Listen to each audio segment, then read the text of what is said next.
दोस्तों, प्रोटेक्शन लेना यानी हमल का रोकना इस्लाम में कैसा है? बीमारी की वजह से वक्ती तौर पर वक्फा कर लेना जायज है।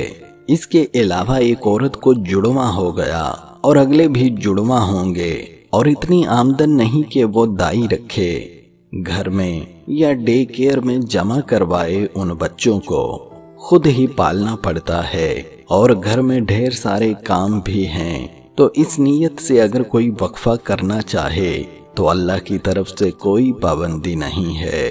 तो कोई ऐसा वक्ती आरजी तरीका इख्तियार करके वक्फा किया जा सकता है, अगरचे शरीयत की नज़र में पसंदीदा नहीं है। इस्लाम में तरगीब यही है कि वक्फा नहीं करो, लेकिन अगर कोई करता है तो जायज़ है।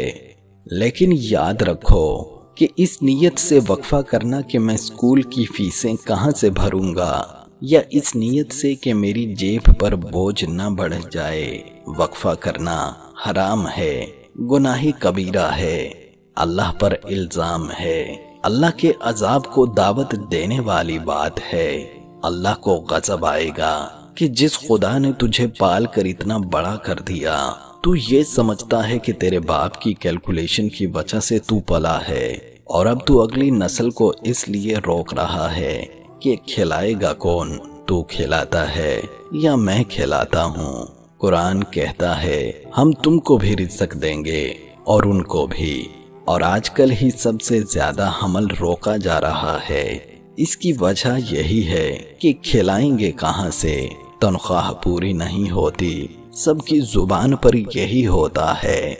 फैमिली प्लानिंग वाले कहते हैं कि पहले पैसों का इंतजाम करो और फिर बच्चे पैदा करो। मेरे दोस्त, इस्लाम कहता है नहीं नहीं, गुर्बत दूर करने का जरिया निकाह और औलाद की कसरत है।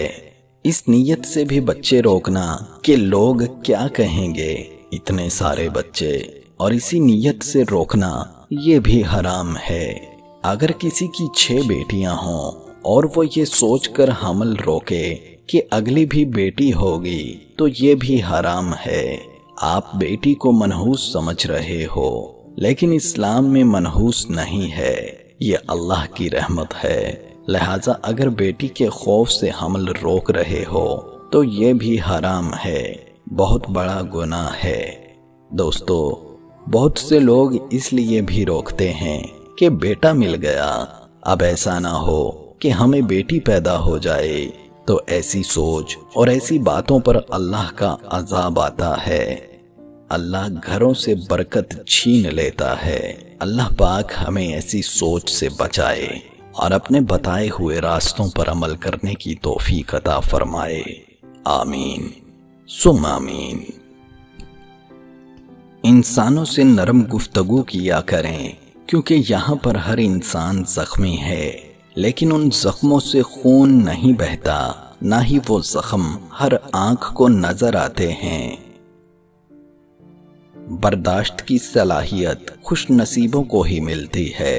इखलाक का हुस्न बस इंसान में आ जाए, वो खालिक और मखलूक दोनों का महबूब बन जाता है। और गलत इल्म से हमेशा खबरदार रहें और उससे बचने की कोशिश करते रहें, क्योंकि ये जहालत और कम इल्मी से ज्यादा खतरनाक होता है। जिंदगी में आप जो कुछ भी चाहते हैं वो आपके डर के दूसरी तरफ मौजूद है। इसलिए कुछ हासिल करने के लिए सबसे पहले अपने अंदर के डर को खत्म करें। सबसे खूबसूरत और साफ जुबान रवैयों की होती है। कुछ कहना सुनना भी नहीं पड़ता और सारी बात भी समझ में आ जाती है।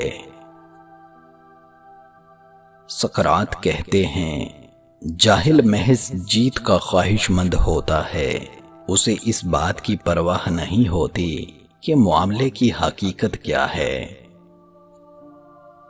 फजूल बहस में पड़ने से आपका वक्त, एनर्जी और तमाम तर तवानाइयां बर्बाद होकर रह जाती हैं। आपकी तवज्जो आपकी मंजिल से हट जाती है।